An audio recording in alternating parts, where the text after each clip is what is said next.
OG వంటి block buster తర్వాత power star అభిమానులు ట్రేడ్ వర్గాలు నష్టాల గురించి మాట్లాడుకునేలా చేసిన సినిమా ఉస్తాద్ భగత్ సింగ్.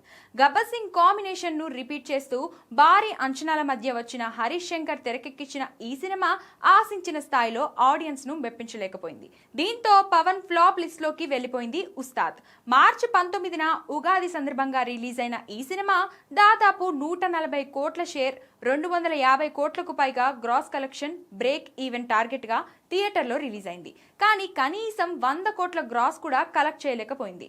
ఇప్పటి వరకు ఇండియాలోనే 71 కోట్ల రూపాయల నెట్, 83 కోట్ల రూపాయల గ్రాస్ కలెక్షన్ రాబట్టినట్లు ట్రేడ్ వర్గాలు లెక్కలు వేశాయి.